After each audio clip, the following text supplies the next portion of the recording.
좋으신 하나님 아버지, 이 시간 또 부족한 자를 세워주셨사오니 입술에 기름 부어 말씀의 지혜와 말씀의 지식과 말씀의 능력 주시고, 오직 우리 모두가 하나님의 말씀을 받을 때 어떤 지식이나 교훈이나 이론으로 받는 것이 아니라 아이가 어머니에게 세상 것을 배우듯 그렇게 배워서 깨달아진 것, 그 말씀을 가지고 살아갈 수 있는 말씀되어진 존재로서 사는 그러한 존재들이 될 수 있게 도와주시옵소서. 성령께서 함께해 주셔서 각 사람의 심령을 만져주시고 의심이나 또 마음의 여러 가지 생각 또 미혹되지 않도록 역사해 주셔서 오직 성령이 깨닫게 하신 그 분량대로 그렇게 깨달아지며 자라갈 수 있도록 역사하여 주시옵소서. 여러 가지 모양으로 말씀을 듣는 심령들 큰 복 주시기를 원합니다. 동일한 은혜와 능력, 영광 주시옵소서. 예수 이름으로 축복하고 기도했습니다. 아멘. 자, 오늘도 창세기입니다. 10장.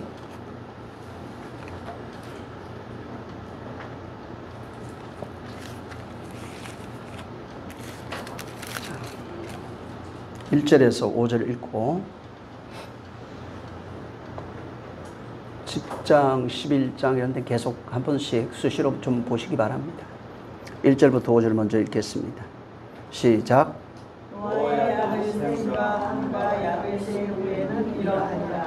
홍수 후에 그들이 아들들을 낳았으니 야벳의 아들은 고멜과 마곡과 마대와 야왕과 두발과 메색과 디라스요, 고멜의 아들은 아스그나스와 리박과 도갈마요, 야완의 아들은 엘리사와 할시스와 깁딘과 도다님이니라.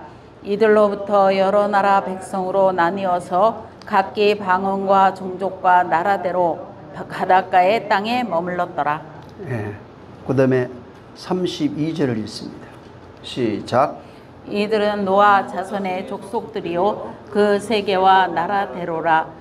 홍수 후에 이들에게서 땅의 열국 백성이 나뉘었더라. 네.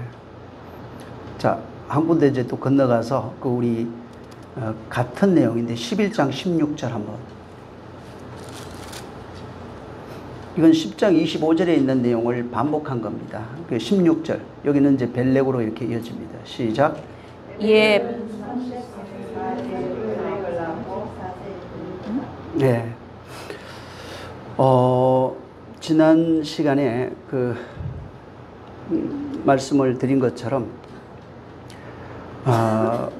바벨탑을 쌓고 있는 그런 이제 사람들, 또 거기에서 하나님께서 우리를 어떻게 건져내시는지에 대한 그런 내용들에 대해서 계속해서 말씀을 드렸습니다. 그 성경에 이제 족보가 우리가 많이 알죠. 족보 얘기가 있는데, 족보는 우리가 이제 그냥 들으면은 인생의 어떤 족보들이 생각이 납니다. 근데 성경의 족보는 그 얘기를 하고 싶은 것이 아니에요. 성경의 이제 족보라고 하는 것은 뭐냐면은 하나님 홀로 당신의 세계를 만드는 것을 족보라고 합니다. 그러니까 하나님이 만들어 가시는 세계를 가리켜서 족보라고 하는데, 마태복음 1장에 가면은 하나님이 만들어 가시는 그 세계에 대해서 바로 예수 그리스도의 세계라 이렇게 말씀을 드렸어요. 그래서 이 성경에 나오는 모든 족보는 예수 그리스도의 세계를 담고 있는 겁니다. 그래서 이게 이제 물론 인간이 그 어떤 세계, 역사를 말하고 있지만 그 속에는 하나님이 당신의 예수 그리스도의 세계고 당신의 세계를 만들어 가신 그 세계를 나타내고 말해주고 싶어서 이 족보를 말하고 있는 겁니다. 그 10장의 그 25절에 보면은 이제 에벨 얘기가 나옵니다. 지난 시간에도 에벨 얘기하다가 말았는데, 에벨이 두 아들을 낳았어요. 하나는 벨렉이라 합니다. 그 다음에 그 동생이 하나 있는데 그건 욕단이라고 나옵니다. 그게 이제 여러분이 아까 읽었던 11장 16절에 에벨은 30세에 벨렉을 낳고 하는 것으로 이어집니다. 그래서 두 아들이 있는데 두 아들 중에 욕단이 제외됩니다. 욕단이 제외되고 이제는 벨렉의 세계로 이어지는 그 세계를 가지고 있는 겁니다. 자, 여기 10절에 보면은 11장 10절에 셈의 후예는 이러하니라 라고 말합니다. 그래서 셈의 후예가 이어지는 그 세계를 그려놨어요. 그러면서 이제 에벨 나오고 10장부터는 노아의 세계를 쭉 그려놨어요. 쭉 그려놓고 그 다음에 그 21절에 가면은 10장 21절에 다시 셈의 후예를 적어요.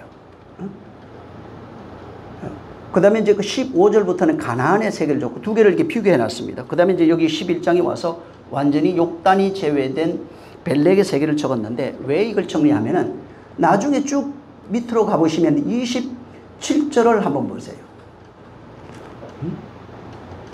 27절 11장입니다. 시작. 데라의 후예는 이러하니라. 데라는 아브람과 나홀과 하란을 낳았고 하란은 롯을 낳았으며. 예.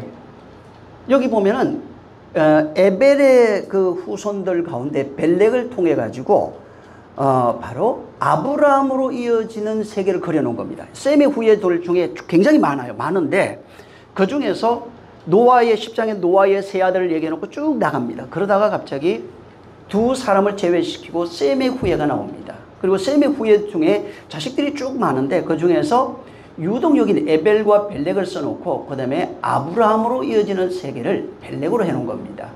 자, 지난 시간에 에벨에 대한 얘기를 잠깐 드렸는데 에베르 뭐 이런 얘기입니다. 이게 나중에 이제 연결되는 단어가 히브리라고 그래서 이게 이제 변천을 하면서 그 에벨이라는 단어가 히브리로 됩니다. 그래서 이스라엘 백성 그 에벨로부터 건너가는 자, 뭐 넘어가는 자, 이런 그 단어예요.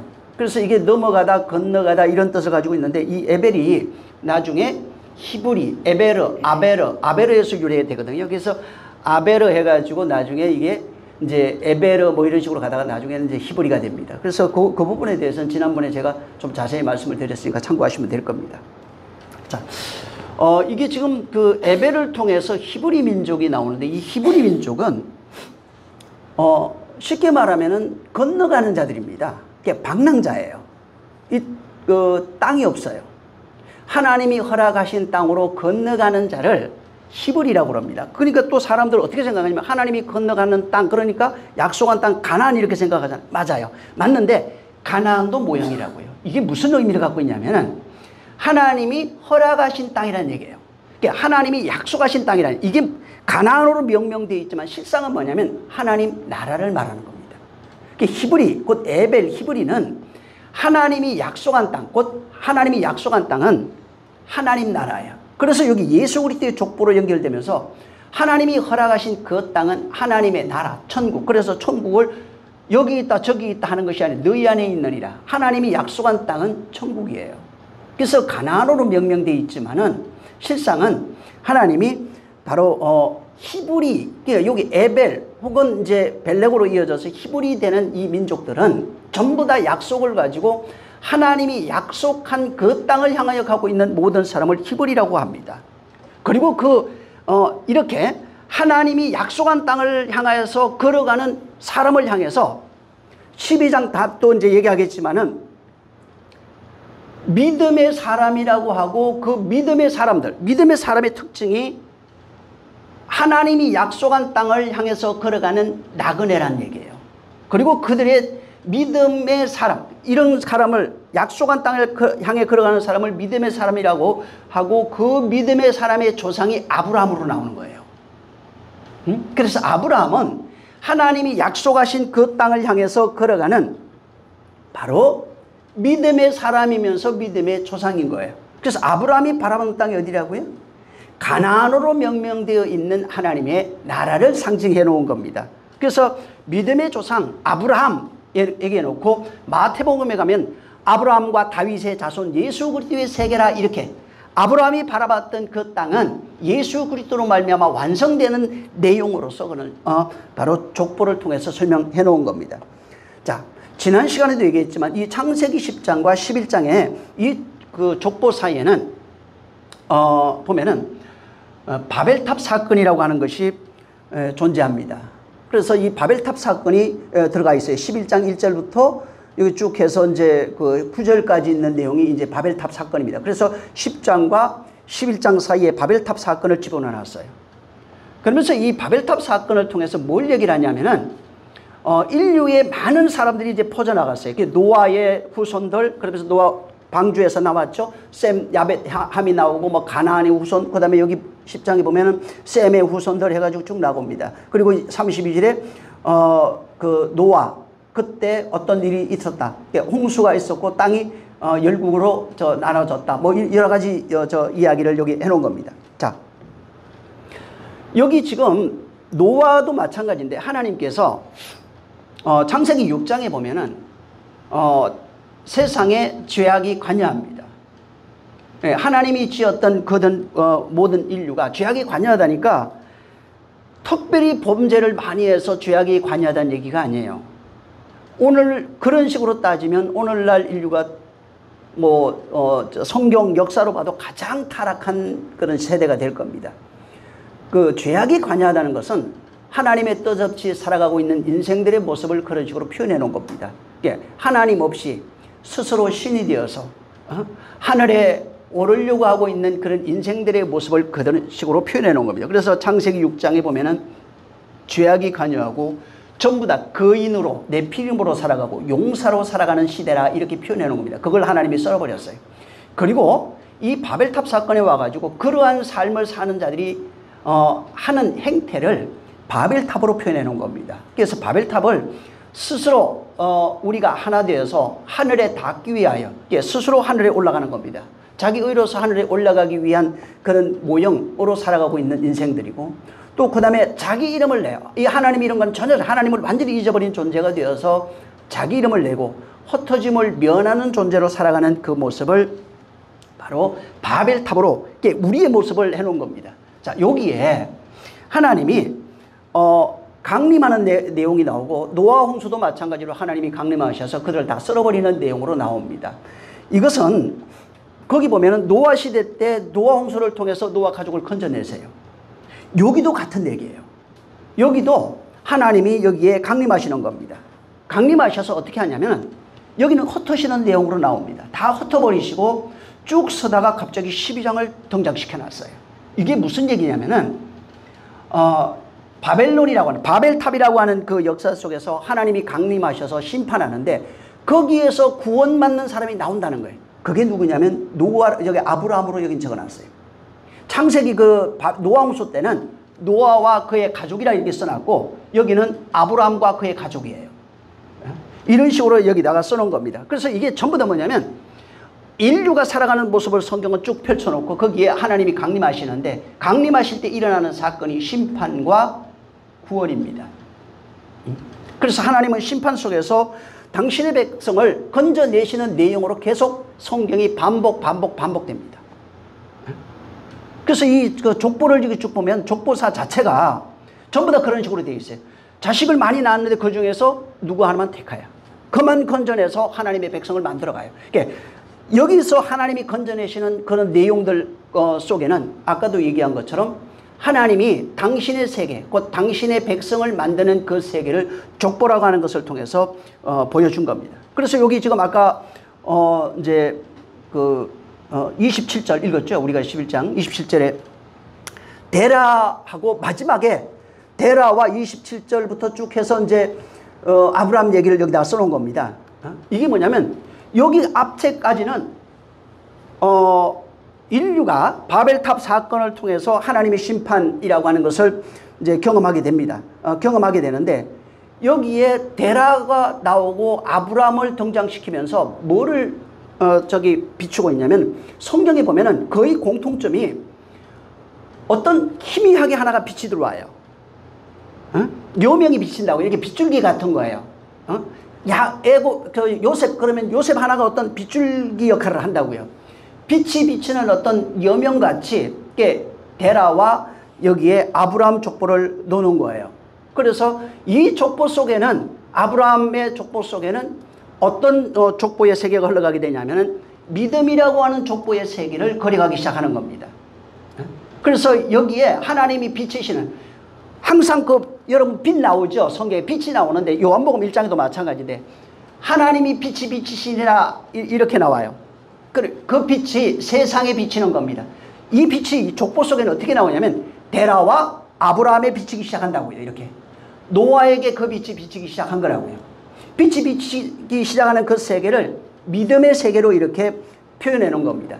그래서 여기 11장까지는 뭐냐면은 지난번에도 여기 원역사입니다. 창세기 나오는 원역사인데 11장 26절까지 원역사가 마감이 됩니다. 마감이 되면서 원역사가 마감이 되면서 새로운 세계를 열어가는데 그 열어가는 촉매제 역할, 연결해주는 그 역할이 여기 데라와 아브라함으로 연결이 되는 겁니다. 그래서 여기를 중심으로 해서 그 11장 26절까지는 원역사로서 펼쳐내신 하나님의 만들어가신 세계인데 이 11장 27절 이후로부터는 이제 본격적으로 12장인데 여기서부터는 하나님의 구속사가 펼쳐지는 거예요. 그래서 구속사가 어디에 펼쳐지냐면 믿음이라고 하는 세계에 펼치겠다는 겁니다. 그 빛이 어디에 비치냐면은 믿음이라고 하는 세계 속에서 그 빛이 비치겠다는 겁니다. 그래서 여기도 마찬가지고 이 창세기 1장부터 끊임없이 하나님이 우리에게 말씀하고 있는 것은 인간 스스로는 처음에 아담과 하와 등장시켜놨죠. 자, 없다고 생각해 보세요. 거기서 아담과 하와가 등장하면서 아담과 하와가 사는 그 방법을 쭉 보면은 아담과 하와는 스스로 살 수 있는 방법 자체가 없어요. 그리고 아담과 하와가 살아가는 그 삶이라고 하는 것은 오직 죄악된 삶이에요. 그들에게 자식이 나는데 자식들도 마찬가지입니다. 하나님의 도움 없이는 절대로 살 수 없어요. 전부 다 죄악된 삶이에요. 그래서 이 창세기부터 태고사부터 계속해서 말하는 것은 뭐냐면 인간이라고 하는 존재는 하나님의 도움 없이는 살 수 없다고 하는 것을 각인시키고 있는 겁니다. 이 성경사를 그냥 옛날 이야기 혹은 족보 이스라엘 민족의 이야기로 해석을 해버리면은 나하고 전혀 상관없어요. 내가 무엇을 할 수 있다고 생각합니다. 하지만 이 태고사를 보면은 이 태고사는 하나님 없이는 하나님 없이 살아가는 인간의 그 모습이라고 하는 것은 오직 죄악과 사망밖에 없다는 겁니다. 하나님의 심판밖에 없다는 겁니다. 그래서 이 아담부터 계속해서 아담과 하와가 선악과 먹었잖아요. 선악과 먹고 그들에게 쫓겨납니다. 쫓겨날 때 창세기 3장 15절에 그 뱀의 후손은 그 발꿈치를 상하게 할 것이고 여인의 후손은 머리를 상하게 할 것이라고 하는 원시복음을 주시고 또 여인에게서 여자에게서 산자의 어미가 되는 그 아들이 나올 것이라. 그러니까 뱀의 머리를 상하게 할 것이라고 하는 그 원시복음을 줍니다. 그러니까 인간 스스로는 선악과를 따먹을 수밖에 없는 따먹고 살아가는 인생들에게 원시복음이라고 하는 너희를 구원할 자가 온다고 하는 여인의 후손이 온다고 하는 원시복음을 주면서 뭘 주냐면 내가 너를 덮을 거야 라고 하는 가죽옷을 입혀준 거예요. 그래서 아담과 하와는 바로 하나님이 내가 너를 덮을 거야. 내가 너를 돕는 자를 보내줄 거야 라고 돕는 배필 이렇게 쭉 나오잖아요. 그래서 그 돕는 배필도 상호적이에요 보면.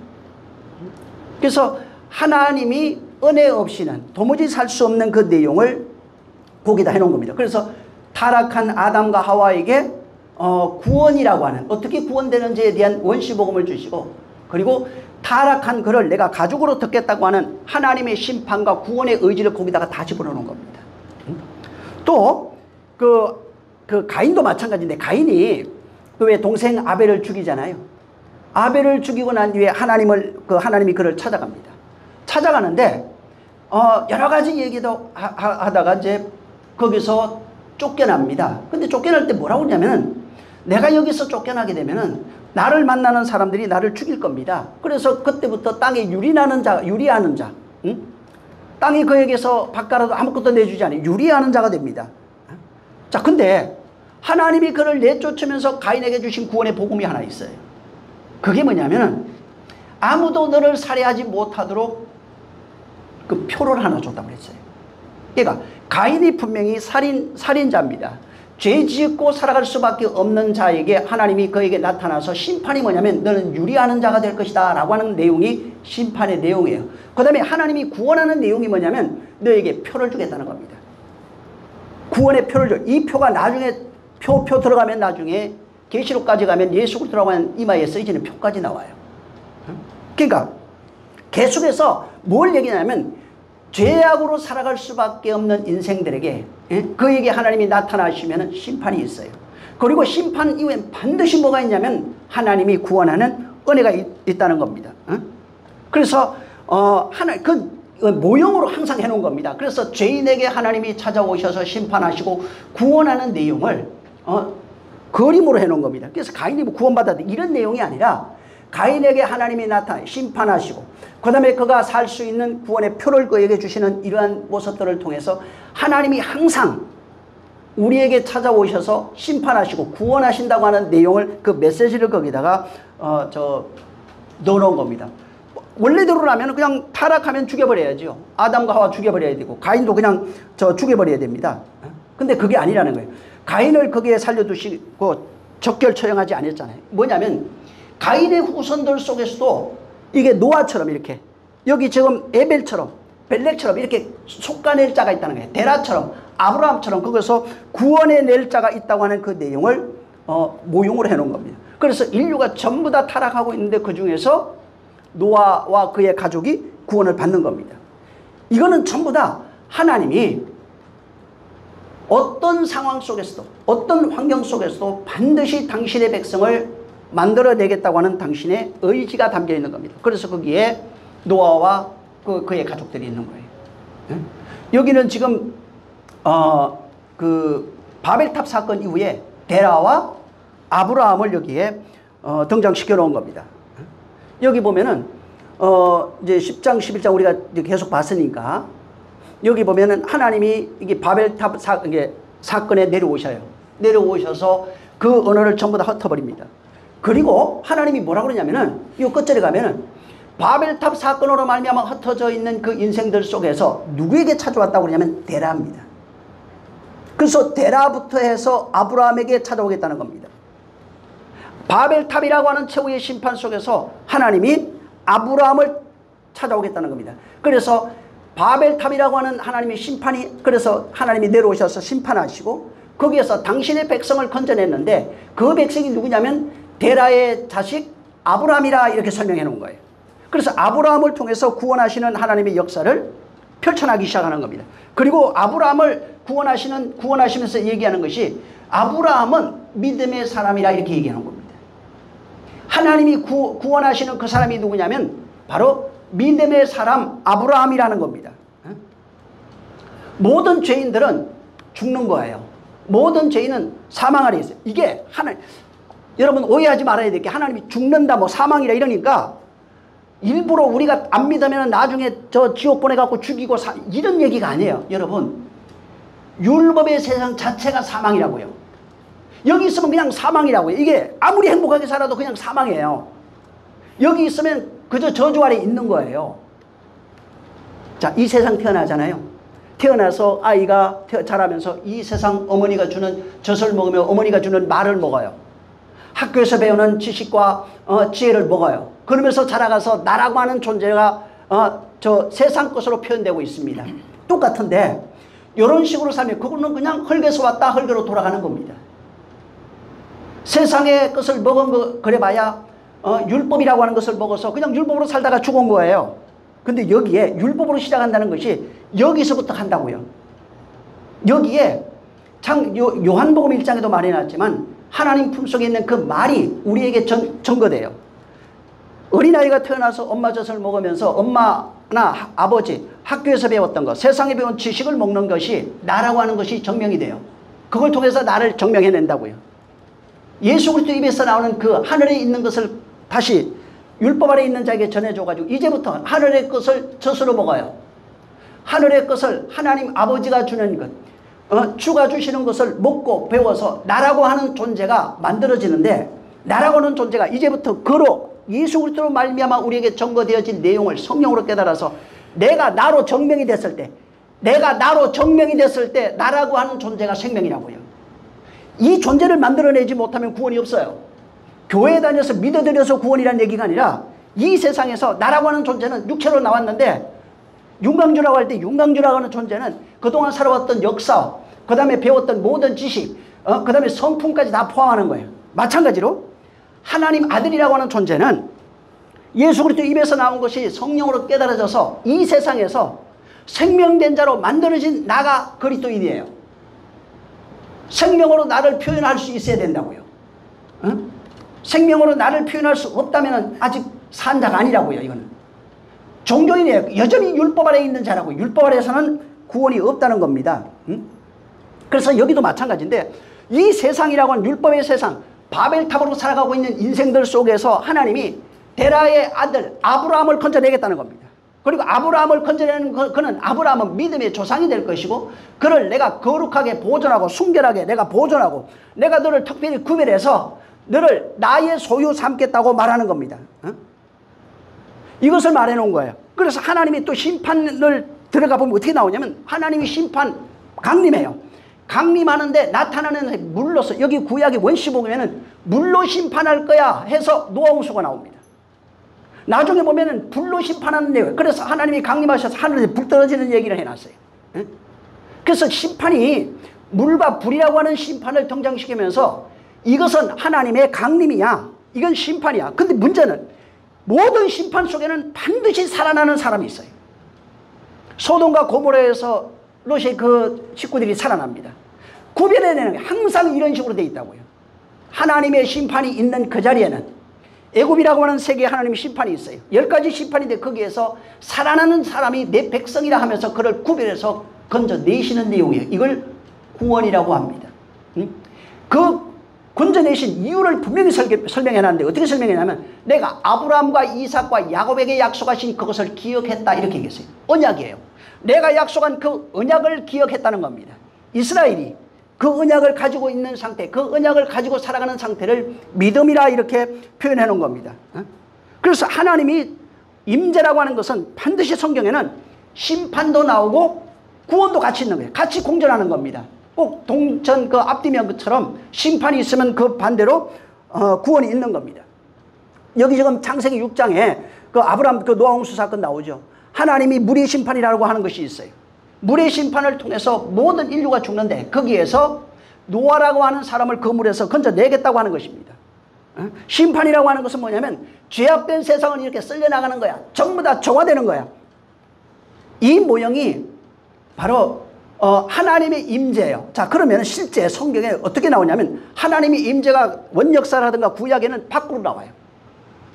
밖으로 나오다가 신약에 오면 어떻게 되냐면은 하나님이 너희 안에 계시고 아버지가 너희 안에 계시고 그리스도가 너희 안에, 이런 식으로 돼. 전부 다 하나님의 임재가 어디로 들어오냐면 밖에 모형으로 해놨던 그 임재가 너희 안에 하나님이 강림하는 걸로 나온다고요. 그래서 우리 안에 강림되는 내용이에요. 참 이건 모형으로 해놓은 거예요. 그래서 우리 안에 강림될 때 일어나는 이야기를 물의 심판, 율법의 심판이에요. 응? 성령으로 말미암아 옛것이 죽는 불의 심판이 있어요. 전부 다 이런 식으로 해놨어요. 그래서 이것들이 하나님이 강림이 일어나게 되면은 어떻게 되냐면 죽어요. 응? 반드시 죽는 일이 일어나고 거기에서 구원이 일어나는 겁니다. 그래서 하나님의 강림이, 사람들은 하나님 내게 오시옵소서 강림 얘기하잖아요. 그러면은 뭐가 먼저 일어나게 되면 심판이 일어나요. 심판이 일어났을 때 우리가 전부 다 느끼게 돼 있어요. 이게 환경도 파괴되는 경우도 있어요. 환경, 육체 뭐 별거 다 있어요. 실제 그러면서 옛사람까지, 옛사람을 경험하지 못하는 자는 밖에서부터 오기 시작한다고 이런 식으로. 이것들이 파괴돼야 결국은 어디까지 가야 되냐면 나라고 하는 율법 안에서 생성되어 있는 나, 그걸 옛사람으로 표현해놨는데 그 옛사람이 죽어야 되는 겁니다. 그래서 여기 지금 바벨탑 해놓고 바벨탑을 쌓고 살아가 있는 인생들의 모습을 저기 적어놨어요. 이것이 우리 모습이라는 겁니다. 그리고 여기에는 율법으로 살아가고 율법의 신이 되어서 자기 의로 하늘에 오르려고 하면서 자기 이름을 내려고 하는 인생들, 그러면서 자기 중심으로 흩어짐을 면하고 살아가고 있는 인생들의 모습을 바벨탑으로 설명해놨어요. 자, 여기에는 하나님이 강림해야 된답니다. 하나님이 강림하셔서 그들이 쌓아놨던 모든 그 말을 흩어버려요. 그들이 쌓았던 율법의 의, 율법으로 말미암아 되어졌던 모든 것을 흩어버리시고 새롭게 창조하시는 내용으로서 누구를 통해서 할 거냐면 아브라함이라고요. 그래서 하나님의 임재를 통해서 바벨탑을 쌓고 살아가고 있는 인생들에게 최후의 심판이라고 하는 말을 흩으시고, 그 다음에 그 가운데서 데라의 아들 아브라함을 택해서 내가 믿음의 세계, 곧 믿음의 족보를 만들어 가겠다고 하는 내용을 여기다가 해놓은 겁니다. 그래서 여기 저 11장 한번 저 5절을 한번 읽어보세요. 먼저.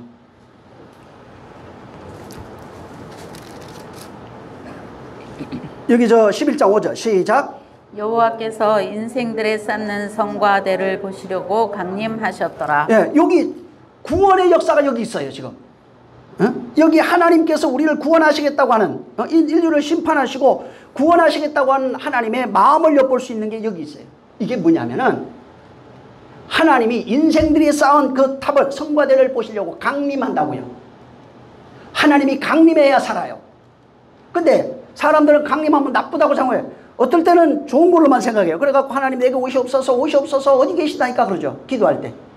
어떨 때는 하나님이 그 강림하는 거 이런 자리에 오면은 저주받고 하나님이 강림할 때마다 심판하고 저주받고 죽인다 그러니까 하나님 나는 그건 피해 가시고 내게 오지 마시고 내 심판을 하지 마시고 이렇게 한대요. 심판 안 받으면은 강림도 없어요. 강림이라고 하는 것 자체가 심판과 구원을 담고 있는 겁니다. 그래서 여기 하나님의 은혜가 돋보이는 게 뭐냐면 바벨탑을 쌓고 살아가는 인생들에게 그분이 강림하겠다는 겁니다. 응? 이건 뭘 얘기하면 이건 넓게 해석을 하면 우리가 살아가면서 우리의 인간의 역사가 있습니다. 인간의 역사 속에서 일어나는 모든 사건 속에 그러니까 거기에 자기 이름을 내고 하늘에 자기 의로 높아지려고 하고 또 거기에 나로 말미암아 돌아가는 이 세상을 완성하려고 하는 인생들 속에는 하나님이 강림하시겠다고 하는 그 언약이 내려 있는 거예요. 그리고 거기 속에는 하나님의 강림은 어떻게 일어나면 심판과 구원이라고요. 우리가 살아가면서 겪는 모든 것 속에 사건, 역사, 뭐 모든 거 있을 거 아니에요. 뭐 가정 문제, 자녀 문제, 뭐 돈 문제, 직장 문제 모든 것 속에 거기에 바벨탑을 쌓고 살아가는 그것이 바벨탑을 쌓고 살아가는 것이라면 거기에 강림하겠다고요.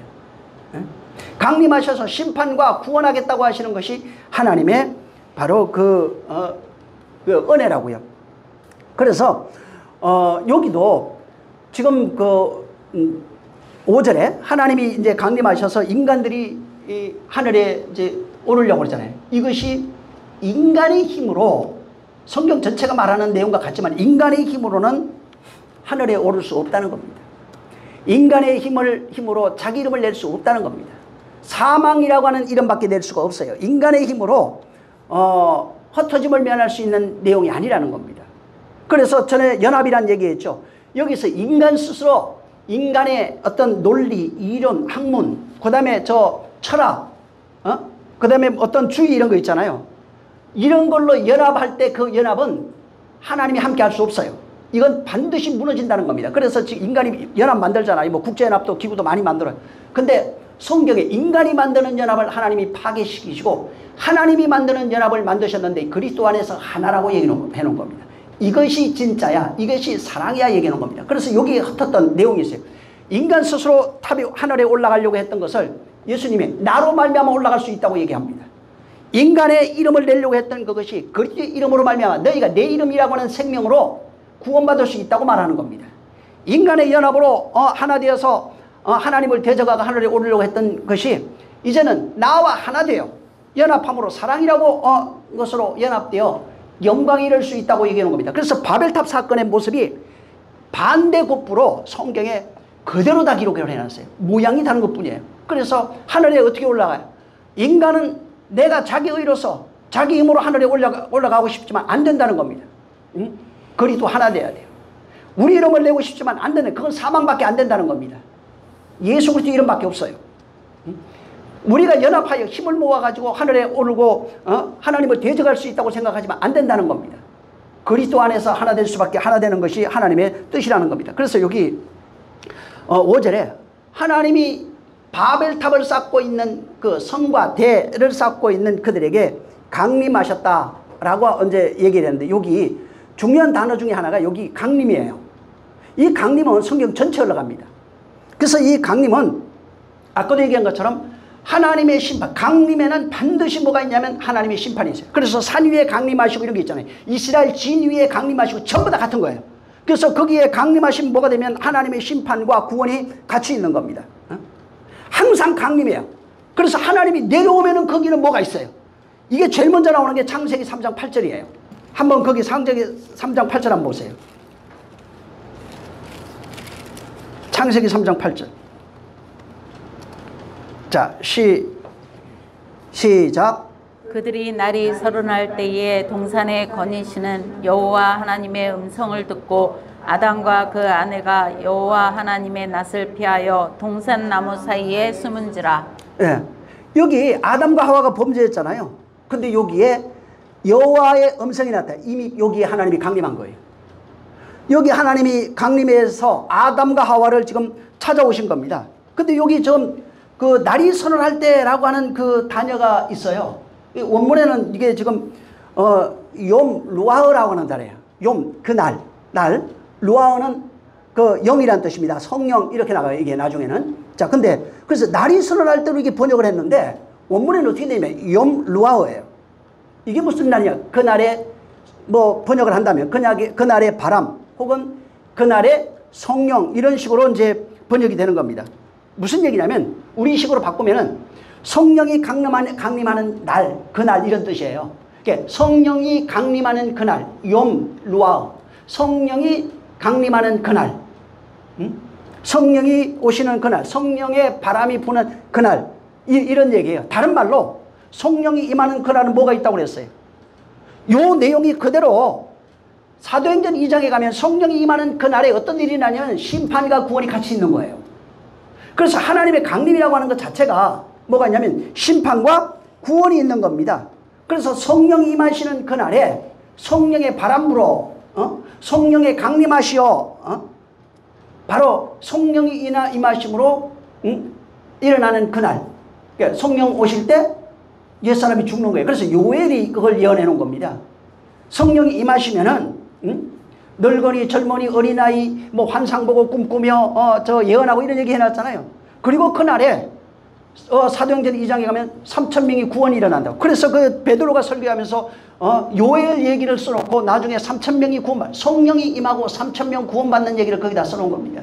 성령이 임하시는 그날에 바로 그날에 하나님의 강림하는 그날에는 뭐가 있냐면 심판이 있다고요. 심판이 있는 그곳에는 뭐가 있냐면 구원이 있다는 거예요. 계시록 6장 그 15절부터 17절에 보면은 하나님이 임하시는 그날에 17절에는 진노의 큰 날이라 이렇게 얘기했어요. 진노의 큰 날. 이 큰 날 들어가면 나중에 보면은 이게 그 주의 날 이런 식으로 되어 있어요. 이게 그날 이것이 주의 날 혹은 성령 임하시는 날 그런 거예요. 데살로니가전서 5장 2절에도 그 날에 대해서 얘기했는데 주의 날을 얘기해 놓고 주의 날에 밤에 도적같이 임한다는 거예요. 그가 이렇게 그분이 강림하시는 그 날로 되어 있는 거예요. 그게 강림하실 때 주의 날 심판의 날이에요. 강림하시면 하나님이 강림하시는 그날은 심판의 날이에요. 그 다음에 하나님이 강림하시는 그날은 구원하는 날이에요. 여기 저 9절을 한 번 더 읽어보세요. 3장 9절. 자, 시작. 여호와 하나님이 아담을 부르시며 그에게 이르시되 내가 어디 있느냐. 8절에 음성을 들었다고 나와요. 그리고 이제 9절에 아담이 부르시는 그 소리를 써놨어요. 부르시며 그에게 이르시되 내가 어디 있느냐 이렇게 했어요. 근데 이 저 소리라고 하는 음성 들어가 보면 이 소리가 콜이라고 하는 단어입니다. 콜. 콜인데 이게 뜻으로 소리 혹은 목소리, 음성 이런 뜻이에요. 그리고 이 콜이 다른 데 가면 저 천둥 소리로도 번역을 해놨어요. 하나님의 임재가 있을 때 천둥 소리 혹은 그 소리 뭐 혹은 목소리, 음성 이런 식으로 해놓은 겁니다. 그래서 이걸 그냥 우리 뭐 고지그대로 그 아담아 이렇게 부르신다고 했을 때 뭐 그렇게 해도 뭐 완전히 뭐 틀린 건 아닙니다. 아닌데 9절에 이미 그 뭐가 있냐면 아담을 부르는 소리는 9절에 있어요. 그럼 8절의 음성은 아닌 거예요. 9절에는 여기 8절을 다시 잘 보면 8절에 동산에 거니시는 여호와의 음성을 듣고 아담과 하와가 여호와 낯을 피했다는 게 음성을 들었대요. 아까 이게 콜이라고 그랬죠. 이게 천둥소리, 소리, 뭐 목소리, 음성 이런 식으로 번역을 해놓은 겁니다. 이 단어를. 자, 근데 9절에 가서야 아담을 부르는 소리가 나와요. 무슨 얘기냐면 천둥소리가 뭐냐면 이게 하나님이 강림하는 소리예요. 천둥같이 강림한다. 그래서 나중에 산 위에 강림 이런 거 나오잖아요. 들어가 보면 이 콜이 천둥소리, 우레소리 막 이렇게 나가요. 그러니까 이게 그 음성이라고 하는 것은 아담과 하와가 하나님이 강림하는 소리를 듣고 숨어버린 거예요. 숨고 난 이후에 숨어서 하나님이 어떻게 불렀어요? 아담아 하고 구절에 가서 부른 거예요. 그러니까 아담과 하와는 하나님이 강림하는 소리를 듣고 두려워가지고 나무 뒤에 숨은 거예요. 불렀다는 얘기가 아니에요. 근데 거기에 이제 음성으로 해놨어요. 이 콜이라는 단어를 음성으로 해놨기 때문에 그때 또 불렀다고 생각하는데 그게 아니에요. 강림하는 소리라고요. 하나님이 강림하는 소리가 있는데 뭐가 있는 거예요? 강림하는 소리가 두려움으로 느껴진 거예요. 하나님이 심판의 소리로 느껴진 거예요. 그래서 심판 소리에 두려워서 떨다가 숨어버린 겁니다. 그러고 나니까 구절에 가서 아담아 너 어디 있느냐 하는 부르시는 구원의 소리가 들리는 거예요. 그래서 그 아담아 부르고 난 뒤에 아담이 나오니까 이렇게 해라 저렇게 해가지고 구원하는 메시지를 그에게 준 겁니다. 복음을 그에게 전해준 거예요. 그러니까 하나님, 아담과 하와에게 하나님이 강림하니까 바로 심판이 일어나고 구원이 일어나는 내용으로 모양으로 해놓은 겁니다. 그래서 나중에 한번 출애굽기 19장 16절 여기 보면은 셋째 날 아침에 우레 번개 빽빽한 구름 산 위에 나팔 소리가 매우 크게 들리니 진중에 있는 모든 백성이 다 떨리더라. 그러니까 하나님의 그 진중에 임하셨는데 셋째 날 아침에 우레 소리, 번개, 빽빽한 구름, 이런 것들 나팔 소리로 들려져요. 이게 전부 다 이런 식이에요. 그러니까 하나님이 강림하는 내용을 음성, 우레소리, 뭐 천둥소리, 뭐 번개 이런 걸로 다 해놓아요. 19절에 가면은 또 거기도 나팔 소리가 점점 커지고 계속 나가요. 그러니까 사람들이 듣는 소리가 전부 다 나팔 소리가 들려지는 겁니다. 하나님의 저 강림이 여기 이제 출애굽기 19장에 있는 이거는 시내산에 아직 성막 짓기 전이죠. 그러니까 시내산에 출애굽에서 시내산 앞에 갔을 때 하나님이 시내산에 임하시는 강림하시는 소리예요. 그리고 모세를 보고 너 거리로 올라오라 이렇게 얘기했거든요. 그러니까 시내산에 먼저 하나님이 강림했대요. 번개 소리, 뭐 천둥 소리, 우레 소리 이런 걸로 강림하고 난 이후에 모세야 너 거기 내가 있는 이곳으로 올라오라 그래요. 그리고 이제 거기 그 20절부터 이게 쭉 보면은 21절에 뭐가 나오냐면 여호와께서 모세에게 이르시되 내려가서 백성에게 경고해라. 백성이 밀고 들어와 나 여호와 앞에 와서 보려고 하다가 많이 죽을까 하노라 이렇게 해놨어요. 그러니까 하나님이 임재하는데 거기에 이스라엘에게 이제 경고하라는 겁니다. 하나님 이 임재는 아까도 얘기한 것처럼 심판과 구원이 있어요. 그래서 가까이 하면 죽는다는 겁니다. 죽게 되는 하나님이 임재가 와 하나 되면 죽어요. 죽는데 죽는 걸 또 실제로 보여줘 버려요. 여기서 모세가 시내산 올라오라고 해서 하나님 임재 속으로 들어가 버렸어요. 들어가고 난 이후에 40일이 지났는데 이스라엘 백성이 그 밑에서 뭘 만들었어요? 금송아지 만들어 버렸어요. 그리고 그것이 여호와라 하며 춤췄어요. 그러니까 하나님이 임재 가운데 있는 거기에 죄인은 반드시 죽는다는 겁니다. 우상하는 자는 반드시 죽는다는 거예요. 그래서 죄인이 성경에 나오죠. 죄인이 하나님 만나면 어떻게 된다고 그래요? 전부 다 죽는 걸로 나와요. 죽는 걸로 나와요. 그래서 전부 다 하나님을 만나면 다 죽게 되는 겁니다. 그래서 여기도 야 와서 죽을까 하기 때문에 가까이 오지 말아라. 이게 저 히브리서 12장 그 18절부터도 보면은 그 18절에 너희는 만질 수도 없고 불이 붙은 산과 침침한 흑암 폭풍과 나팔 소리와 말하는 소리가 있는 곳에 이르는 것이 아니라 보세요. 이 출애굽기 19장 얘기거든요. 요게 자 우리 한번 볼까요? 다 그냥 출애굽기 19장 요거 봤으니까 19장 제가 읽어드렸죠. 19장 여러분이 봤으니까 어디로 가냐면 여기 16절부터 있는 그 19장에 있는 거는 시내산 얘기예요. 하나님 강림하는 얘기인데 요거를 바울이 해석을 했어요. 히브리서 12장. 시간이 없어서 그냥 넘어가려고 하는데 안 되겠네. 12장 18절 19절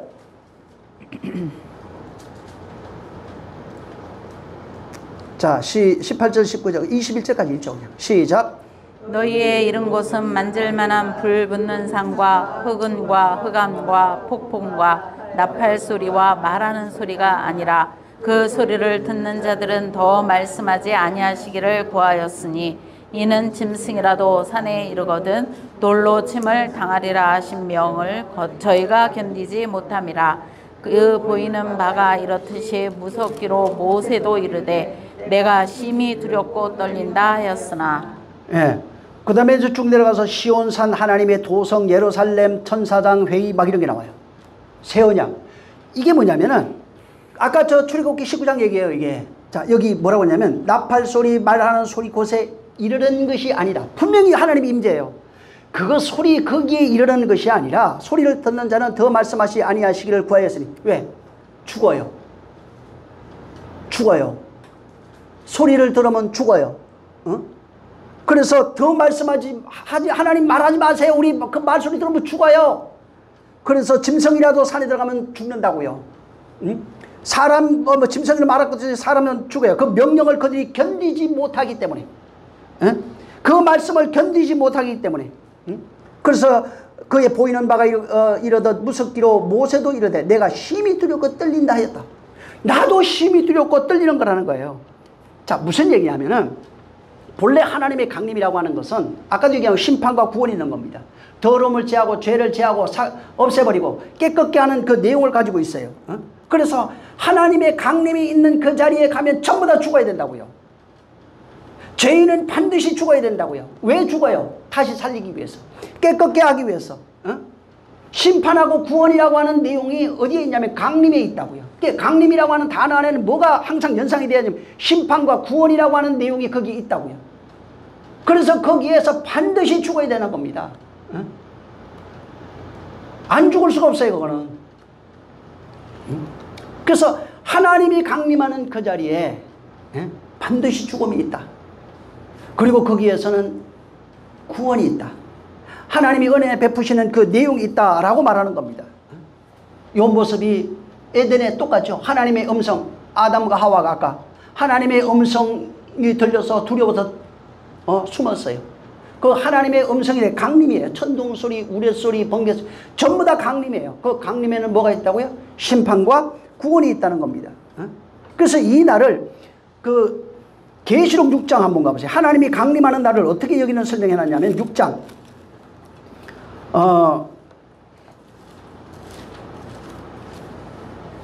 16절 17절 읽어보세요. 시작. 산과 바위에게 이르되 우리 위에 떨어져 보좌에 앉으신 이의 낯에서와 어린 양의 진노에서 우리를 가리우라.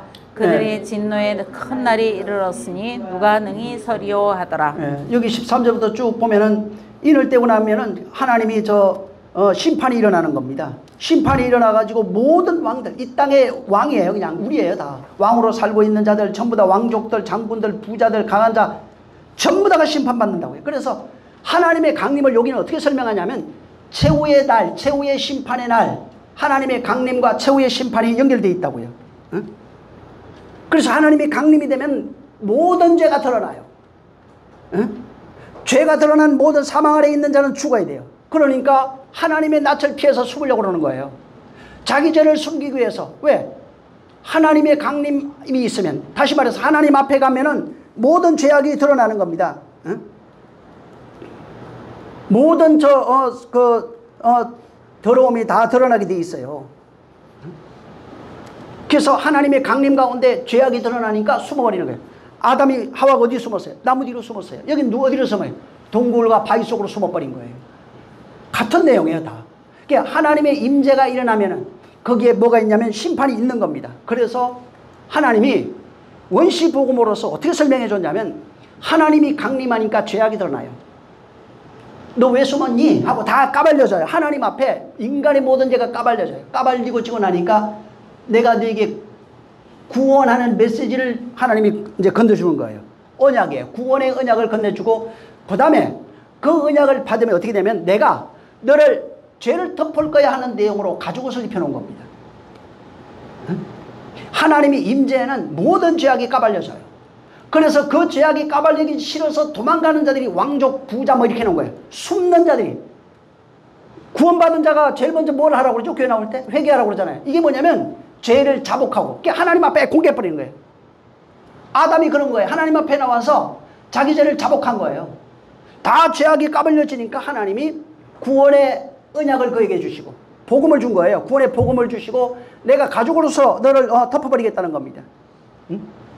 이 내용은 하나님이 당신의 백성을 어디서부터 어떻게 내는지에 대한 내용이 담겨 있는 겁니다. 다시 말해서 죄인된 우리에게 복음이 건져지고 복음이 건져지면 하나님의 은혜로 우리의 죄악이 덮여지고 우리가 죄악이 덮여지면 하나님의 아들로 나오는 구원받은 자로 나오는 그 그림이 그렇게 되어 있는 거예요. 근데 이 과정 속에는 뭐가 있냐면 하나님이 임재를 통해서 최후의 심판, 사망이라고 하는 그 심판이 있다는 겁니다. 그 심판을 통해서 하나님의 나라 혹은 하나님의 아들로 만들어가겠다고 하는 메시지를 거기 집어넣는 겁니다.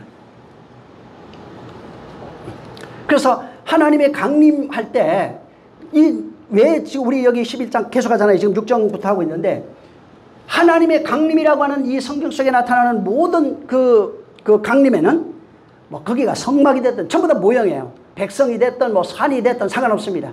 하나님의 강림, 거기에 강림이 와요. 신의 산에 강림이 올 때 죽어요. 심판이에요. 그래서 요 산을 모형으로 해서 설명해 놓은 게 하나님의 강림, 신의 산에 강림할 때 율법이 임하니까 죽는다는 내용을 해놓고 산상수훈 산에서 하나님의 강림하니까 거기에서 복음이 임하면서 산다는 얘기가 같이 돼 있는 거예요. 두 개가 하나예요. 그래서 하나님의 강림에는 심판과 구원이 있는 겁니다. 그래서 성경 전체는 하나님의 강림은 전부 다 어떻게 되냐면 더러운 것 청소하는 거예요. 죄악을 다 멸해버리는 거예요. 죄인을 다 죽여버리는 겁니다. 그리고 거기에서 하나님이 구원하시는 은혜의 복음이 그 안에 담겨 있어요. 그래서 구별된 자가 살고 계속 구별, 성별 이렇게 나가요 또. 그래서 모든 인간들은 하나님의 강림을 발휘해야 되는 거예요.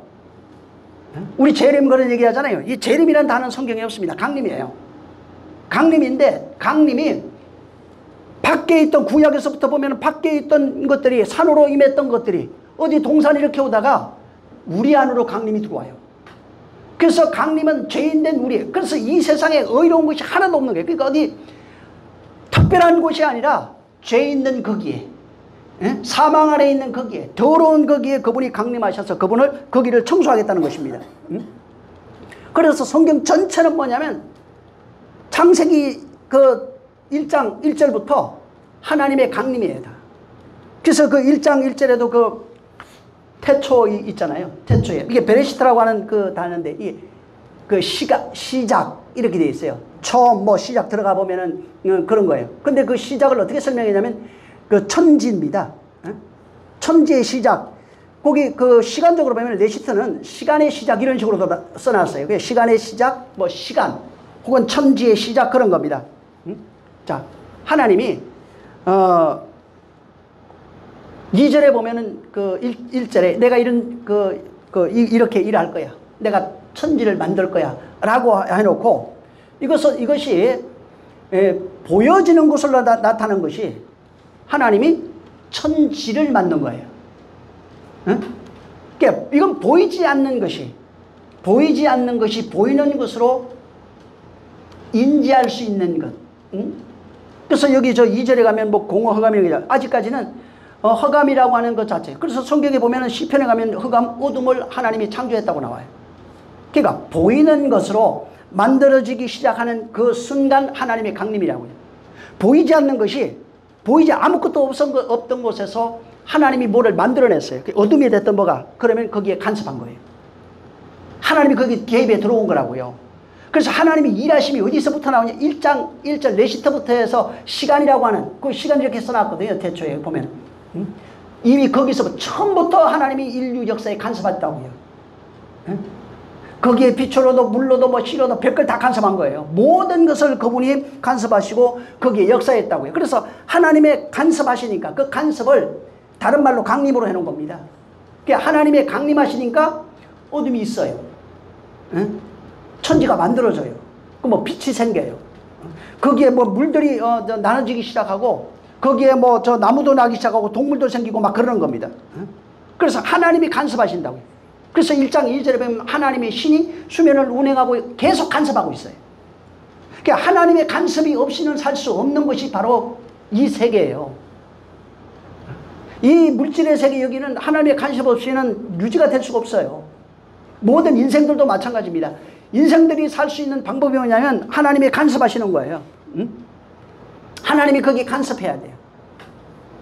그래서 그것도 모형으로 허감, 공허, 혼돈 해놨잖아요. 우리의 모습이에요. 그것도. 거기에 간섭하시는 내용으로 거기에 빛이 있으라 얘기한 겁니다. 거기에도 간섭하시는데 어떻게 간섭해? 내가 직접적으로 안으로 들어갈 거야. 빛이라고 하는 것을 통해서 안으로 들어갈 거야.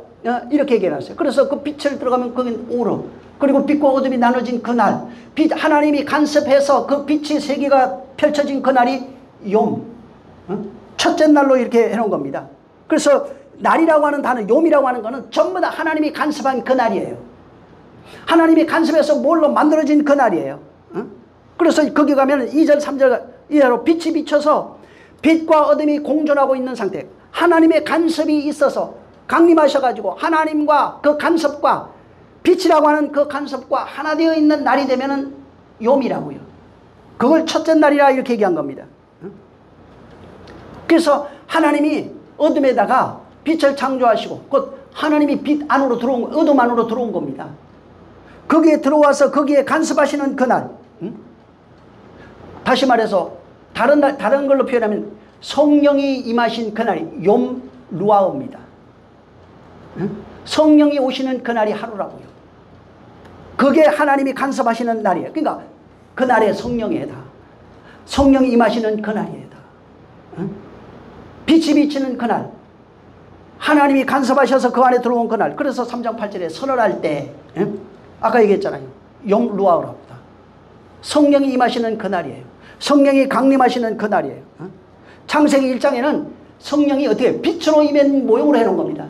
빛으로 어둠에 온 그날, 하나님이 강림하신 그날이에요. 그게 하루예요. 하나님이 강림하셔서 우리와 하나로 계시는 그날이 바로 심판의 날이고, 그날이 바로 구원의 날인 겁니다. 그래서 혼돈, 공허, 그 다음에 흑암 가운데 있는 그런 삶 속에 하나님이 빛으로 강림하겠다고요. 혼돈, 공허, 또 흑암이라고 하는 것은 우리의 상태, 혼의 상태입니다. 거기에 강림하겠다고요. 죄악의 상태입니다. 더러움의 상태고, 그 다음에 어둠의 상태, 여기에 빛으로 내가 강림하겠대요. 그래서 강림해가지고 있으면은, 하나 돼 있으면은 심판과 구원이에요. 그래서 그분이 하나 돼서 그 어둠에 임하셔서, 빛으로 임하셔서 거기에 하나 돼가지고 당신의 세계를 만든 그 세계를 계시록에 가면 새하늘과 새 땅이라고 얘기해 놓은 겁니다. 당신이 만든 그 세계, 다시 말해 빛으로 가득한 세계를 만든, 어둠 속에 들어오셔가지고 빛이 임해서 어둠 속에 들어오셔서 어둠을 빛이 가득한 세계로 만든, 거기에 그래서 계시록에 가면 21장부터 계속해서 뭘 해? 거기는 어둠이 조금도 없더라. 거기는 1장 2절에는, 창세기 1장 2절에는 공허, 흑암, 혼돈 이렇게 돼 있잖아요. 근데 거기에 계시록에 가면은 어둠이 조금도 없는 새하늘과 새 땅으로 창조되는 그 세계를 거기다 해놓은 겁니다. 다시 말해서 그분이 역사 속에 들어오셔서 그렇게 모형으로 해놓고, 실제는 우리 안에 들어오시는 내용으로서 해놓고 새하늘과 새 땅으로 우리를 창조하겠다는 얘기입니다. 그래서 창세기는 저 하나님의 들어오시는 강림의 시작이고, 계시록은 하나님 강림하신 이후에 완성된 세계를 해놓은 거예요. 하나님의 강림이 없으면 만들어지질 않아요. 근데 사람들이 이것을 역사, 교훈, 옛날 걸로 다 만들어버려가지고 하나님이 어떻게 우리에게 강림하셔서, 강림 자체를 하나님이 심판으로만 본 사람들은 두려워서 하나님의 강림을 원하지 않아요. 가까이 가는 걸 원치 않아요. 근데 하나님의 강림을 통해서 구원이 있다는 사실을 알면 전부 다 그 앞에 가서 다 까발려 버립니다. 그게 회개라는 거예요. 회개는, 그래서 먼저 회개가 나오는 거예요.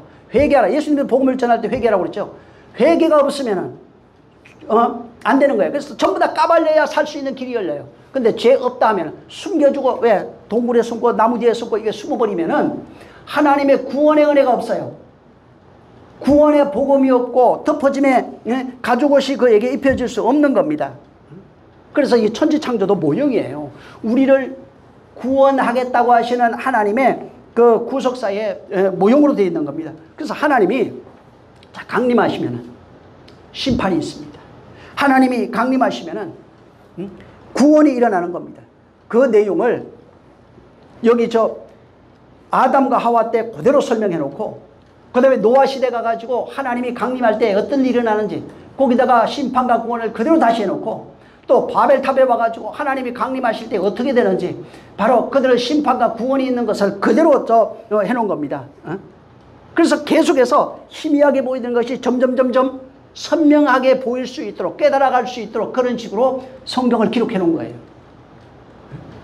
그래서 하나님의 강림이, 우리 그러잖아요. 강림을 바랄진대, 강림을 소망하고 그의 날을 강림의 날을 바라라. 굉장히 많죠. 왜? 그날이 구원인 줄 아는 사람은 그날을 바라는 거예요. 심판으로 아는 사람은 그날이 오기를 두려워합니다. 그래서 빨리 좀 더디 오셨으면 늦게 좀 와주시지요. 나중에 좀 오시면은 죽기 전에 내가 회개해가지고 구원이나 받았으면. 왜? 하나님의 강림을 구원으로 못 보니까.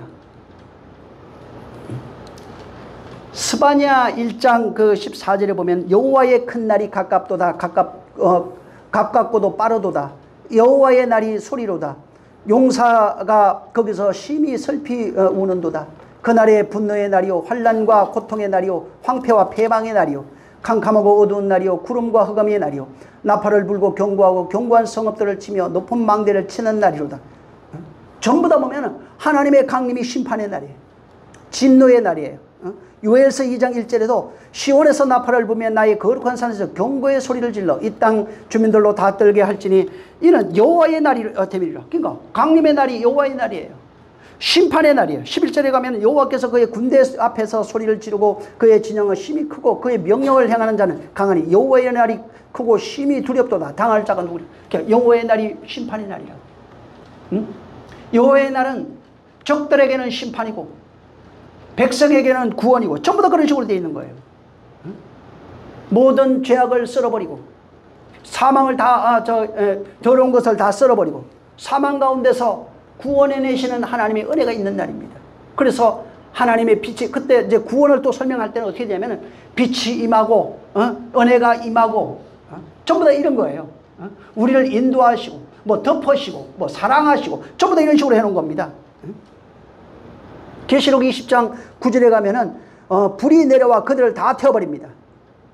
그래서 거기 보면 그들을 미혹하는 마귀가 불과 유황문에 던져집니다.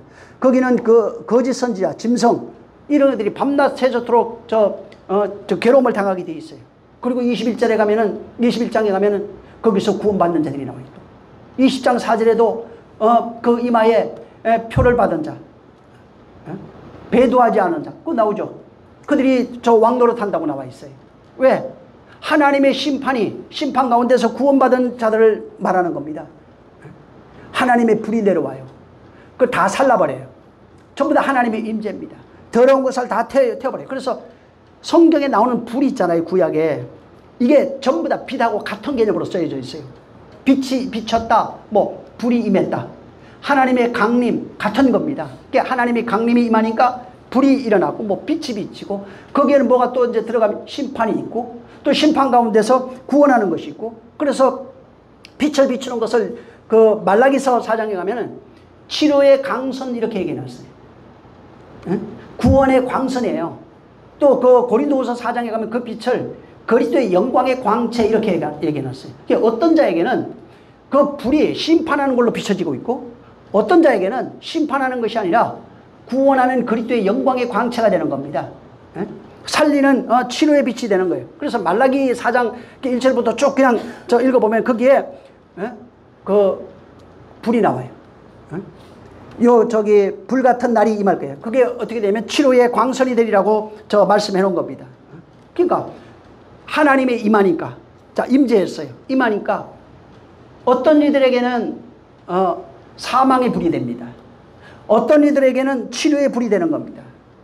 사망의 불이 될 때 표현되는 것은 죄, 악, 더러움, 악한 이런 것들이 다 소멸되는 걸로 나오고 치료의 불로 될 땐 우리를 건져내시고 거기에 사망에서 건져내시고 우리를 죄악을 치료하시고 뭐 전부 다 이런 거예요. 불의를 치료하시고 뭐 그래서 의로운 해 뭐 치료의 광선 이런 것들은 그 빛이 내게서 모든 죄악을 소멸해서 나를 살려낸 치료의 광선이 되는 겁니다. 의의 광선이 되는 거예요. 그러니까 같이 있는 거예요. 동전의 양면 같아서 빛이 임하니까 죄악이 소멸되고 그것이 나를 치료한 것이 된 거예요. 치료하니까 의로운 해가 떠오른 거예요. 응? 나를 치료하는 그런 광선이 내가 떠오른 거예요. 그래서 이것이 신약으로 사도행전 2장부터 쭉 나가는 데는 뭘 어떻게 되냐면 성령의 뭐 불 이런 식으로 해놓은 거라고요. 성령이 임하시면 그런 일이 일어난다고요. 응? 성령이 임하시는 내용, 강림하시는 내용으로 해놓은 겁니다. 그래서 그분이 임하시면 우리 안에 더러운 것을 태워버린다고 그러잖아요. 더러운 걸 태운다는 게 우리의 그동안 지었던 죄악 이런 것도 뭐 물론 맞아요. 틀린 건 아닌데 그분이 우리 죄악을 멸하시고 하는 것은 하나님 없이 살아가는 율법 아래서 이 세상의 것을 가지고 살아가는 모든 것들이 죄악이에요. 그게 어둠이에요. 그걸 사망이라고 그러고 하나님을 떠났다고 그래요. 그가 임했다는 것은 이제부터 그것이 태워지는 거예요. 그것으로 사는 것이 아니라 하나님 입에서 나오는 말씀으로 사는 존재, 하늘의 것으로 사는 존재가 된다는 겁니다. 그래서 성령의 불이라고 할 때 태우는 개념으로는 율법 아래 살아가고 있는 모든 자아부터 해서 가지고 있던 자기의 바벨탑을 쌓았던 모든 내용들이 이것들이 성령에 의해서 태워지고 허물어지고 없어지고 이제 새롭게 예수 그리스도라는 터 위에 예수께서 모퉁이돌이 돼가지고 새로 짓는 그 집을 짓는데 그 집은 빛으로 지어지는 집이라고요. 그리스도라고 하는 말씀으로 지어지는 집이라고요. 그래서 그 강림이 있을 때 내가 지었던 견고한 진이 파괴되고 내가 손으로 짓지 아니한 하나님의 손으로 곧 성령에 의해서 짓는 그 집이 완성되는데 그것을 하나님의 나라 혹은 성전 혹은 빛 가운데 뭐 백성 천국 여러 가지로 표현해 놓은 겁니다. 그래서 이렇게 빛이 비쳐서 옛것이 사라지고 새것으로 지어지는 상태가 되면 치료의 강신이 비쳤다. 우리를 치료했다. 의의 빛이 비쳤다. 우리를 거룩하게 했다. 이런 말씀으로 그렇게 표현해 놓은 거예요. 그래서 이런 것들이 그 빛이 나를 치료해서 내가 살아난 자가 되면 사랑의 빛이고 뭐 은혜의 빛이고 이런 식으로 다 설명해 놓은 겁니다. 그래서 그 빛이 우리에게 비쳐. 계시록 한번 22장 보세요. 5절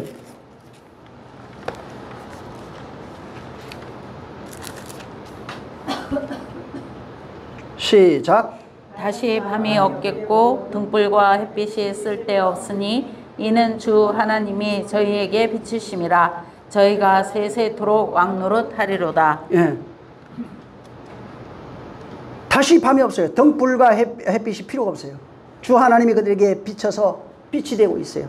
그 빛이 우리의 모든 것을 다 태워버려서 이제 남아있는 것은 그리스도의 영광의 빛밖에 없는 겁니다. 그래서 우리를 살리는 생명의 빛이 되고 우리를 사랑하시는 사랑의 빛이 되고 은혜의 빛이 되고 뭐 영광의 빛이 되고 이렇게 되는 겁니다. 계속해서 그 빛이 비치기 때문에 그걸 하나님의 강림으로 얘기하는 거예요. 언제부터? 예수 가신 이후에 성령이 임하신 2000년 전부터 마가다락방에 불의 같이 갈라지는 그 시간부터 성령이 교회들에게 임하시는 그 사건을 기록해 놓은 겁니다. 하나님의 강림이 이렇다고요. 그리고 성령이 임하는 사건을 하나님의 강림 나오잖아요. 구약부터 동일한 내용으로 흘러가는 것이 하나 있는데 그게 뭐냐면 하나님의 강림 속에는 구별이라는 것이 있어요. 구별하는데 구약에는 당신의 백성으로 구별했다고 나오고 신약으로 나오면 그걸 교회라고 해놓은 겁니다. 하나님의 강림 가운데 바로 이 세상에 죄악으로 유기된 자들 가운데서 하나님의 빛이 강림을 통해서 빛이 비춰가지고 하나님의 백성으로 구별해내는 거예요. 하나님의 아들로 구별해내는 겁니다. 그리고 그 빛이 비쳐서 하나님의 교회로 구별하고 하나님의 빛 가운데 거하는 줄로 구별해내는 거예요. 그래서 그렇게 빛이 비치니까 최후의 심판, 최후의 종말 이런 것을 통해서 내가 새하늘과 새 땅으로 창조되어지는 거룩한 하나님의 백성 된다고요. 그래서 강림이라고 하는 것 자체가 나쁜 것만 있는 게 아닙니다. 같이 있는 거예요. 하나님이 나를 구별해내는 겁니다. 그러나 죄악 아래 있는 자, 하나님을 알지 못하고 여전히 스스로 바벨탑을 쌓고 살아가는 자는 무화과 잎으로 저거 치마를 해고 나무 뒤에 숨어 있어요. 응? 전부 다 산과 바위와 그 속에 숨어가지고 자기를 가려달라고 하는 겁니다. 왜? 하나님의 강림이 나는 불편해. 하나님의 강림이 없었으면 좋겠어. 난 좀 피했으면 좋겠어. 응? 근데 하나님의 강림을 사모하는 자는 어떻게 되는 거예요? 그 강림이 임하면 자기를 그냥 태워버린다고요. 그 강림을 통해서 자기가 죽어야 새롭게 된다는 사실을 아는 거예요. 그래서 그 빛을, 영광의 빛을 사모할 수밖에 없는 겁니다. 성령의 강림을 사모할 수밖에 없는 거예요. 왜? 그걸 통해서 내가 옛사람, 죄악으로 있던 내가 죽고 그 은혜로 말미암아 내가 다시 살 수 있는 자가 되니까 그 나를 사모하게 돼 있는 거예요. 그래서 그런 모형으로 여기 지금 이제 그 11장 뭐 또 이제 계속 좀 더 이제 하겠지만은 이 11장에 바벨탑 쌓는 인류를 여기 해놨어요. 이게 우리들이라고요. 죄악으로 살아가고 있는 인생들이에요. 그리고 하나님의 구원이 어떻게 이루어지냐면은 하나님의 강림으로 이루어진다고요. 그러니까 강림을 통해서 언어가 흩어지고 거기에서 구별해가지고 아브라함을 건져내겠다는 겁니다.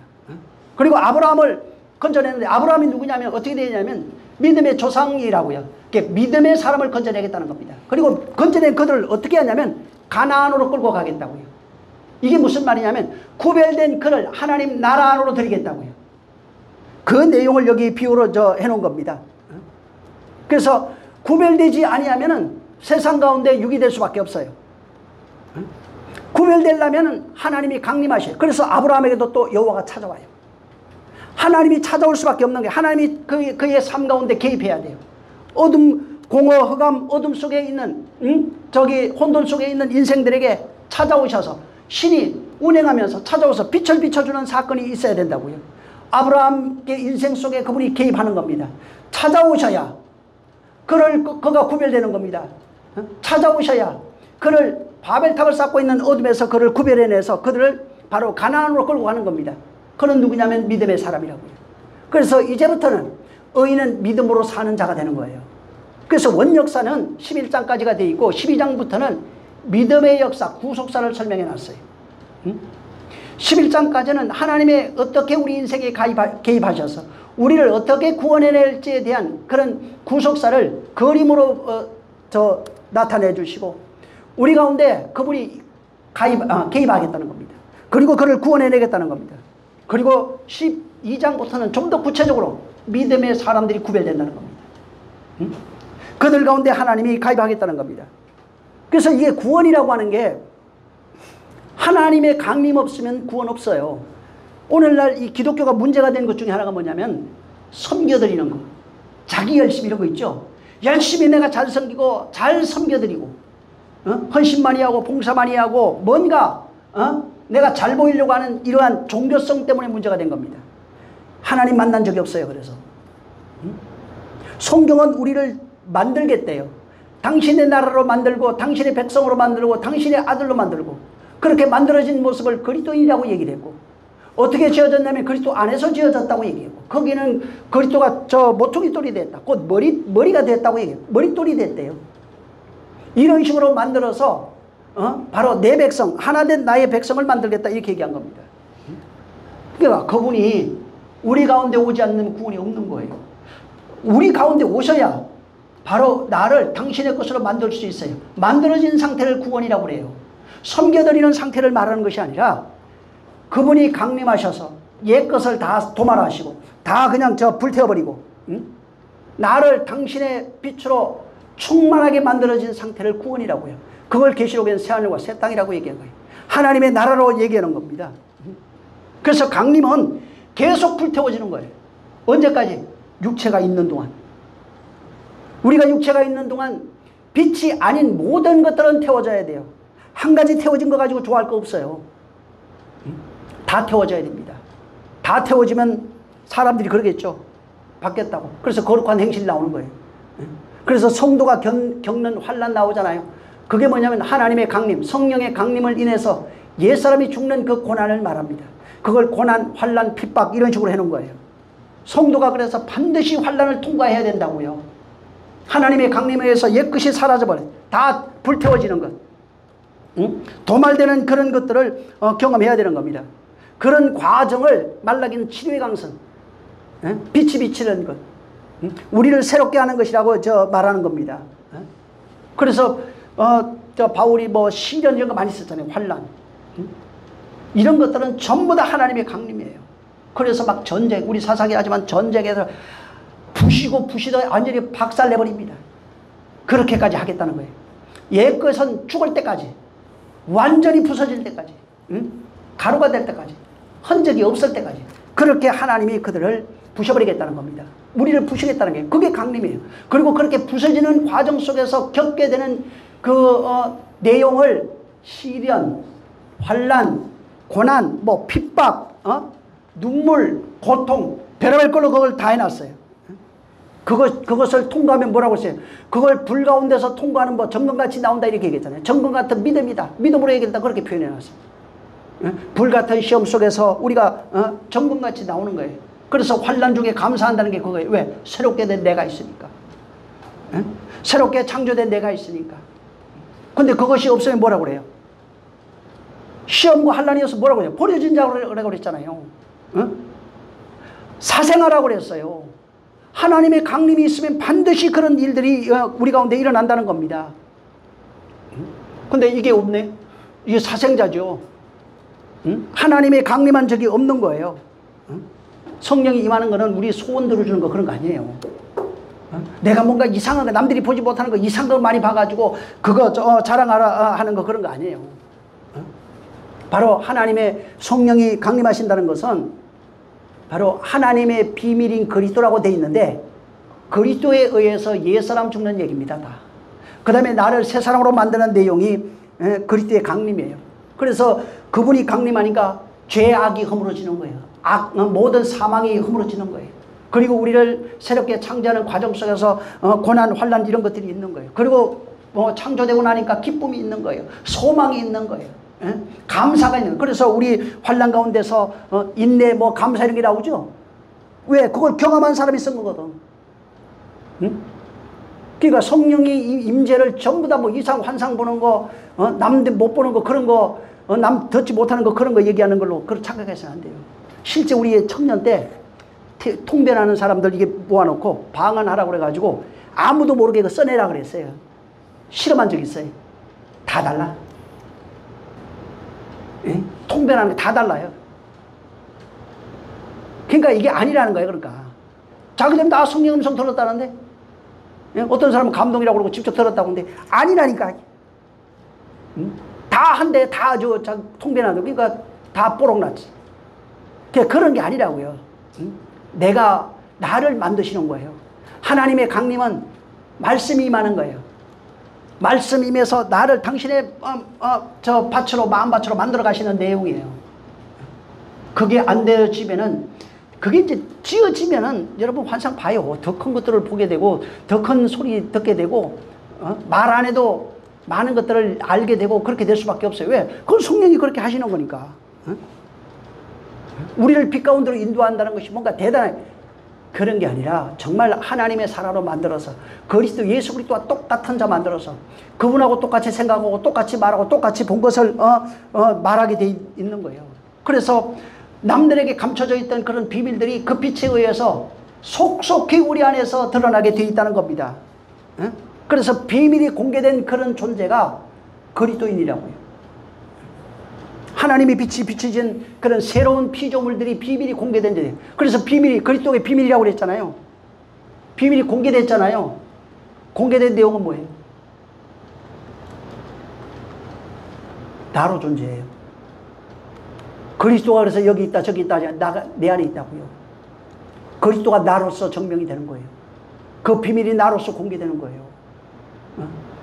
그래서 그리스도로 성령 안에서 우리가 새롭게 지어지지 않는다면 여전히 그냥 지옥이에요. 여전히 사망 아래 있고 여전히 고통 아래 있고 여전히 그냥 저 괴로움 속에 있는 거예요. 그래서 신앙생활 교회 와서 하지만 용격하는 거예요. 그냥 좋아하는 척, 즐거운 척, 기뻐하는 척, 복 받은 척, 뭔가 척척거리기는 전부 다 연극이에요. 다. 그 탤런트잖아요. 온전한 신앙생활 할 수가 없어요. 섬겨드리는 신앙생활은 그럴 수밖에 없어요. 연거갈 수밖에 없어요. 그래서 이렇게 하면 좀 복받을라나 해가지고 헌금도 더 해보고 봉사도 더 해보고 전부 다 하지만은 하나님의 창조는 일어나지 않아요. 근데 실제 하나님의 창조가 되면, 임재가 있을 때 창조가 되면 연극할 필요가 없어요. 왜? 나 자신이 정명이니까. 내가 그 말씀으로 지어진 존재니까. 그리스도가 여기 있다 저기 있다는 것이 아니라 나로 정명되고 있으니까. 그래서 최초로 우리가 그리스도인이라고 칭함을 받는다고요. 나라고요, 나. 응? 비밀이 전부 다 나로 공개된 거예요. 왜? 빛이 비쳐서 나를 어둠을 몰아내고 새아내고 새 땅 만들었어요. 그러면 내가 빛 아니에요? 더러움이 씻겨놨어요. 그러면 내가 빛 아니냐고요. 응? 근데 나로 정명되어지는 빛이 있어야지. 말은 청산유주고 목사요 장로요 뭐 하는데 문제는 뭐냐면 빛이 없어요. 응? 너희가 세상에 빛이 된다고 그래. 이건 완성된 모습이에요. 빛과 소금 된다고 그러잖아요. 완성된 모습이에요. 팔복이 완성되면 그렇게 된다고요. 그래서 그 비밀스러운 빛, 그리스도의 영광의 빛이 우리 안에 비춰가지고 우리가 그 빛으로 말미암아 옛것이 도말되고 새 것으로 지어진 존재가 돼서 내가 완전히 새로운 피조물로 나온 겁니다. 그전에는 내가 바벨탑을 쌓던 존재였어요. 그전에는 하나님을 대적했고 내 이름을 내려고 했던 존재고 우리의 힘을 모아가지고 우리가 뭔가 성공해보려고 했던 그런 존재들이라고요. 근데 거기에 하나님이 임재하신 거예요. 아담과 하와로 살고 있는 우리에게 하나님이 임재하신 거예요. 임재하셔서 바로 우리를 구원하시겠대요. 내가 너를 복음을 구원하는 일을 보내서, 그게 메시아잖아요. 우리를 구원해서 살려내겠다는 거예요. 우리의 죄악을 덮어서 우리를 살려내겠다는 것입니다. 그것이 하나님의 임재예요. 그래서 하나님의 임재가 우리 가운데 나타나는 겁니다. 이 바벨탑은 뭐냐면 우리가 쌓아놓은 우리의 모든 것입니다. 물질이 될 수도 있고 지식이 될 수도 있고 명예가 될 수도 있고 뭐 가정, 자식, 시간, 육체 뭐 모든 사업 다 포함됩니다. 이것이 하나님의 임재 무너졌다고 그러잖아요. 말이 임하니까 하나하나 무너져요. 성령이 임해서 진리의 말로 우리를 만들어 가실 때 내가 쌓아놨던 바벨탑의 벽돌 하나하나가 다 부서져 버리는 거예요. 이걸 경험해야 된다고요. 그게 빛 가운데 거하는 사람. 빛 가운데 거하는 것은 부서지는 것을 경험해야 돼요. 환난입니다. 고난입니다. 핍박이에요. 응? 괴로움이에요. 이것이 성도를 연단하는 것이라고 표현해놨어요. 또 여러 가지 모양으로 다 설명해 놓은 거예요. 응? 그래서 그렇게 하나님이 우리를 지어져 내시는 거예요. 그렇게 만들어 가시는 것을 거룩, 구별, 성별, 순결 이런 식으로 설명해 한 겁니다. 그렇게 지어지시기를 예수님으로 축원합니다. 그렇게 지어져야 돼요. 여러분 베드로 한 군데만 읽고 그냥 끝내죠. 베드로후서 한번 보세요. 3장. 그렇게 지어지지 못하면은 성도라고 말할 수가 없어요. 11절부터 13절만 읽죠. 자, 시작. 이 모든 것이 이렇게 풀어지리니 너희가 어떠한 사람이 되어야 마땅하뇨. 거룩한 행실과 경건함으로 하나님의 날이 임하기를 바라보고 간절히 사모하라. 그날에 하늘이 불에 타서 풀어지고 체질이 뜨거운 물에 녹아지려니와 우리는 그의 약속대로 의에 거하는 바 새 하늘과 새 땅을 바라보도다. 성령이 임해서 하늘이 불에 타 풀어지고 물질이 뜨거운 불에 녹아지냐 우리예요. 성령이 하나님의 임하시는 강림이에요. 강림이 임해서 우리가 쌓았던 바벨탑들이 다 하나하나 타버리고 녹아버리고 이렇게 해야 돼요. 그렇게 되면은 우리는 그의 약속하신 대로 의가 있는 곳 새하늘과 새 땅을 바라보게 돼요. 성령이 임하지 않으면 하나님의 강림이 없으면 나를 만들어가지고 성령임에서 뭐 이상한 거 봐가지고 그거 말하라는 얘기가 아니에요. 그분이 성령이면 나를 만들어간다고요. 생각나게 하고 기억나게 하고 가르쳐서 인도해가지고 나를 새하늘과 새 땅으로 만들어간다고요. 응? 이건 누가 아니야? 하나님이 하시는 일이에요. 하나님이 개입하시는 일입니다. 다음 시간에 이 11장 한 번 더 할 거예요. 거기는 여기 뭐가 있냐면 무트 죽음이 있어요. 여기도. 반드시 죽어야 됩니다. 안 죽으면 안 돼요. 응? 이렇게 죽는, 이게 바벨탑이 뭐예요? 죽는 거예요. 안 죽으면 안 돼요. 교회 신앙생활은 종교생활이 아니라는 거. 하나님의 성령이 내 인생에 개입하셔서 내가 지금까지 쌓아왔던 율법 세계에서 쌓아왔던 모든 의, 지식 경험, 뭐 율례, 도덕, 법도 모든 이게 바벨탑이에요. 이걸 하나님이 성령이 그날이에요. 성령이 임하는 그날. 성령이 오시는 그때부터 나를 파괴시키는 거예요. 말이 임해요. 그래서 말을 흩은 거예요. 그 말이 와서 내가 쌓아놨던 율법의 말들이 하나하나 흩어지기 시작해요. 강림하시면은 진리의 말로 말 때문에 이게 파괴돼요. 그리고 파괴되면 그때부터 새로워져요. 파괴되면서 짓기 시작한다고요. 그래서 죽음이 없으면은 구원도 없는 거예요. 이렇게 하나님이 만들어 가시는, 거기서 구별해서 이제부터 내가 너를 만들 거야 한 게 아브라함이에요. 자, 오늘은 여기까지 하겠습니다. 다음 시간에 한 번 더 11장 또 보고 우리 또 12장 넘어갈 겁니다. 이 시간 기도할 때 하나님, 정말 하나님의 강림에 대해서 우리가 알았어요. 응? 바벨탑 그 역사 속에서 구별하시기 위해서 강림하시는 내용을 알았다고요. 주여, 나를 강림하셔서, 성령이 오셨잖아요 지금. 나를 만들어 가시옵소서. 나를 파괴하시옵소서. 정말 그 환난과 시험 고통을 통해서 치료의 강설이 되게 하시옵소서. 심판의 불이 치료의 강설로 바뀌게 해달라고. 치료의 강설은 완치료된 겁니다. 이 시간 같이 이를 위해서 기도하겠습니다. 하나님 아버지, 감사합니다.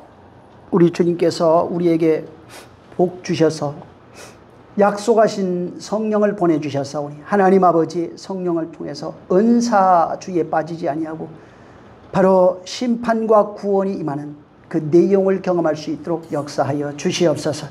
그러므로서 저들 모두가 정말 치료의 광선이 발해서 그리스도의 영광을 빛을 만 세상에 비춰낼 수 있는 자들이 되게 하여 주시옵소서. 그러므로 그리스도의 복음의 영광의 빛을 정말 복음 그리스도의 비밀이라 했고 비밀을 맡은 자로 세상에 이를 전가할 만한 능력 있게 도와 주시옵소서. 성령께서 함께 하셔서 매 순간 개입하시고 간섭하셔서 죽어지지 못한 모든 바벨탑으로 남아있는 것들이 부서져서 바벨탑이 아닌 하나님이 세우신 새하늘과 새 땅으로 지어지게 도와 주시옵소서. 성령이 함께 하시길 원하며 예수로 축복하고 기도했습니다. 아멘.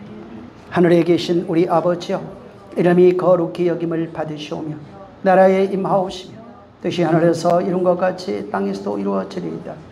오늘날 우리에게 일용할 양식을 주옵시고 우리가 우리에게 죄진 자를 사하여 준 것 같이 우리 죄를 사하여 주옵시고 우리를 시험에 들게 하지 마옵시고 다만 악에서 구하옵소서. 나라와 권세와 영광이 아버지께 영원히 있사옵나이다. 아멘. 감사하신 주여, 우리 사랑하는 자들을 기억해 주셔서 세상 것에 정말 목숨 걸지 않고 그의 말씀에 목숨 걸어 영광의 빛을 보게 도와 주시옵소서. 주들을 축복해 주시옵소서. 우리 모든 영광을 하나님께 드리겠습니다. 수고하셨습니다.